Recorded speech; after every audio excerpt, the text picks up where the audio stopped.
E vem conferir a análise do capítulo 2 e 3 de Boruto, True Blue Vortex.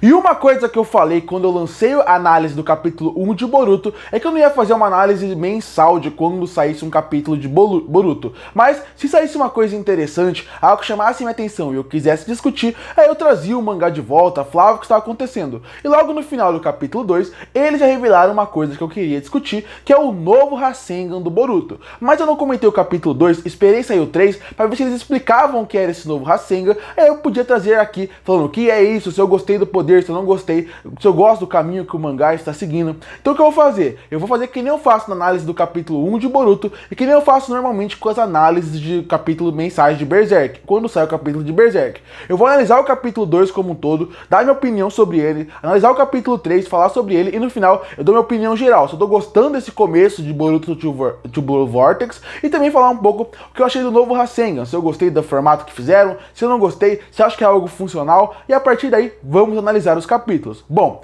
o capítulo 2 de Boruto True Blue Vortex começa da mesma forma que o primeiro se encerra, o Boruto salvando a Sarada. Não dá pra falar que ele tá salvando ela porque ela nem tem chance de dar um contragolpe, mas naquele momento ele acaba salvando ela e o diálogo começa a partir daí. O Boruto pede pra Sarada se afastar porque ele acredita que ele tem que enfrentar o Code. Enquanto ele enfrentar o Code, ele acha que tem muitas pessoas através da vila que vão estar em perigo e ele acha que a Sarada tem que cuidar dessas pessoas. Então enquanto a Sarada sai, a gente acaba focando nessa ideia de Boruto e Code tendo seus primeiros diálogos. É um diálogo aquele que não vai trazer muito coisa a agregar para a história, esse primeiro encontro deles, esse primeiro diálogo que tem no começo do capítulo. E por que eu falo isso? Porque é aquele velho diálogo de provocação entre vilão e mocinho, onde o mocinho fala uma coisa, o herói tenta, o vilão tenta falar alguma coisa para provocar o mocinho, e fica meio que nesse diálogo, não traz tanta coisa. É mais para você ver de novo o novo visual do Boruto e ver a provocação entre um e outro, que é algo interessante. A partir daí, aparecem aquelas criaturas em volta da vila e a gente vai focar em outros personagens lutando contra eles. E os personagens são a Shoushou, o Shikadai e o Yonuishi. E depois disso a gente também consegue perceber que a Himawari está lá e está em cima de um dos passarinhos das bestas desenhadas pelo Yonuishi. A partir daí, você vê que o Shikadai e a Shoushou têm um problema para lutar contra aquelas criaturas. Elas estão mais fortes do que a gente lembrava. Eles estão, parece, mais evoluídos. E a partir daí, na hora que parece que eles não vão conseguir lutar contra eles, o Kawaki acaba aparecendo e salvando o dia. O Kawaki acaba lutando contra eles e facilmente acaba derrotando. Mas na hora que ele acha que ele vai simplesmente derrotar eles, parece que ele é surpreendido com um poder mais forte. Ele percebe que aquelas criaturas estão mais fortes. Logo depois dessa parte, a gente acaba voltando pro Boruto e o Boruto vai facilmente derrotar todos aqueles personagens que estão ali e voltar a ter um diálogo com o Code. Essa parte, esse começo, até esse momento do capítulo, onde o Boruto ele destrói aqueles vilõezinhos, aqueles minions do Code, a gente consegue perceber qual é a função inicial dessa narrativa. É mostrar para o público o quão forte está o Boruto. E por que eu falo isso? Porque existe uma técnica de narrativa que é para fazer com que o público entenda através do que ele está vendo e não do que os outros estão falando. Então, como você faz para o público para ele entender que um personagem é forte? Ele não vai ter um personagem falando pro outro que ele é forte. Não, ele vai fazer com que um personagem mais forte perca para ele, para poder fazer com que quando o outro personagem, que é o nosso principal, lute contra ele, a gente se convença que ele é forte. Vou explicar um pouco melhor. Todo mangá usa isso. Quando começa uma saga, por exemplo, de Naruto, o próprio Naruto, e eles colocam um personagem, um novo vilão, e ele facilmente luta contra um Kakashi, a gente como público entende que aquele personagem é forte. Não porque ele falou alguma coisa, não porque alguém falou que ele é super forte. Não, é pra comprovar pro público que aquele vilão é forte. E quando o Naruto for lutar contra ele, a gente vai saber, bom, tem que tomar cuidado com aquele personagem, porque ele derrotou o Kakashi. Quando o Pain mata o Jiraiya, a gente já sabia que ele era forte, mas a gente sabe o nível de poder quando ele mata um dos personagens mais queridos do anime, do mangá como um todo, muito poderoso, com uma certa facilidade. Aquilo faz com que crie pro público uma expectativa de esse personagem é muito forte. Quando a gente precisa reconhecer o Sasuke, rever ele através do mangá que ele fica um tempo sem aparecer, como o mangá comprova que o Sasuke é forte pro público como um todo? Ele mata o Orochimaru, depois ele luta contra os 5 Kages. São essas formas que os os roteiristas encontram de mostrar pro público que aquele personagem é forte. E aqui em Boruto eles fazem mais ou menos isso. O que eles fazem? Uma página antes, 2 páginas antes, eles pegam personagens fortes, um grupo de personagens fortes, que é o Kawaki, a Shou, o Shikadai, o Inuishi, e faz com que eles tenham uma dificuldade para matar os bichos. E logo depois que eles têm a dificuldade, chega o Boruto e ele sozinho destrói eles fáceis. Isso é pra provar pro público, olha quanto o Boruto evoluiu, olha quanto que o Boruto, ele realmente ficou mais forte. É aquela ideia que tem no cinema de mostre, não fale. É melhor você mostrar o quanto o Boruto tá forte do que você ficar um personagem falando pro outro, olha como o Boruto está forte. Então esse começo de capítulo é realmente para destacar a força do Boruto, destacar que ele realmente evoluiu nesses anos de treinamento que ele ficou fora. Até porque o primeiro capítulo, a gente não vê o Boruto, cria uma mística de aonde está o Boruto, nós temos que parar ele, mas ele só aparece na última página. Aqui, nesse segundo capítulo, a gente começa quase como um todo vendo ele. Então esse começo é mais para estabelecer para o público o quão mais forte está o Boruto. Depois que a gente estabeleceu isso para o público, vamos estabelecer o que vai ser a saga a partir de agora. A cena corta e a gente acaba indo para a Sarada. Ela tá lutando no meio da cidade, tentando parar aquelas criaturas. E quando alguém tenta parar a criatura que não é a Sarada, aquela criatura acaba se transformando numa árvore e surpreendendo todo mundo. Já criando um mistério para o que está acontecendo ali. Que ele destrói e vira uma árvore. Nessa hora a gente volta pro Boruto, que está conversando com o Code, e aí o Code explica qual é seu plano. Ele fala que, primeiro o Boruto percebe que todas aquelas criaturas estão modificadas, e que se ele continuar destruindo elas, não vai sobrar nenhuma. O Code, a partir daí, explica qual é o seu objetivo. Ele quer que aquelas criaturas, eles praticamente engulam as pessoas e ele come qualquer coisa que está na sua frente para poder ir ganhando força e dando força para as 10 caudas. A partir daí, quando ele conseguir encontrar um Otsutsuki, em questão de um remanescente, e engolir um deles, aí ele vai ter a força máxima. Com essa força máxima, chegando na força máxima que as 10 caudas tem que ter, ela vai se transformar naquela árvore que vai dar forças. E ela vai ser a árvore que vai criar a destruição do mundo, e esse é o objetivo do Code, fazer com que as 10 caudas transformem na árvore e a partir da árvore ele consiga ter um poder máximo para poder destruir aquele planeta que ele tanto odeia. A partir daí, o Boruto tem esse diálogo com ele, que ele quer saber onde estão as 10 caudas, ele quer encontrar as 10 caudas e a partir daí eles meio que vão voltar a ter um confronto. Antes do confronto, o Boruto ele acaba soltando meio que um novo Rasengan na sua volta que fica cobrindo seu corpo e o capítulo se encerra. Bom, agora eu vou comentar um pouco sobre o capítulo 2 antes de chegar no capítulo 3 em relação a dar meu argumento, se eu gostei ou não. Eu entendi o que esse capítulo quis fazer, assim como o primeiro. Esses primeiros capítulos é um pouco difícil de analisar, julgar como um todo, porque eles são muito um capítulo de apresentação. Eles terminaram e começaram praticamente um Boruto Shippuden. E por ser um Boruto Shippuden, eles têm que estabelecer o que está acontecendo, estabelecer quem são os personagens, como eles estão desde o visual a poder, de poder a relação entre eles. Então a partir daí, eles ficam muito mais focados nisso do que realmente desenvolver a história. O problema é, eu acredito que esse autor, que não é o Kishimoto, que escreve a obra do Boruto, ele tem meio que uma vontade de querer sempre entregar algo por capítulo. Antigamente, quando o Naruto lançava, ele era lançado semanalmente. Então, por causa disso, o Kishimoto, ele não tinha meio que uma obrigação de toda semana entregar uma virada pro próximo capítulo. Ele entregava um mistério, mas ele poderia entregar um capítulo que meio que ia parar no meio de uma cena de ação e no próximo voltar sem problema nenhum. Ele podia simplesmente terminar um capítulo e não querer um grande virada pro próximo, porque semana que vem vai ter mais. Aqui em Boruto isso não acontece. Ele vai sendo lançado o capítulo mensalmente. E parece que o autor, ele tem medo do público não querer acompanhar sua obra a partir dali. Então parece que ele sempre tem que entregar uma virada. Eu acredito que esse é um dos problemas principais da obra de Boruto. Parece que todo o capítulo que encerra, parece que é um final de capítulo de série de TV, onde precisa de uma grande virada sempre pro público querer voltar. Parece que ele tem muito medo que a sua história não venda pro público querer voltar na semana que vem. Então ele tem que entregar uma virada. Então no capítulo 1, termina com o Boruto voltando e salvando a Sarada. Então você pensa, nossa, eu tenho que voltar aqui pra poder ver o que vai acontecer. No capítulo 2, nossa, um novo Rasengan, eu tenho que voltar semana que vem para poder saber o que vai acontecer, o que é esse Rasengan. E no capítulo 3 que eu vou comentar agora, acontece a mesma coisa, que seria o fator de o Boruto meio que consegue finalmente descobrir onde estão as 10 caudas. Então, vamos continuar vendo.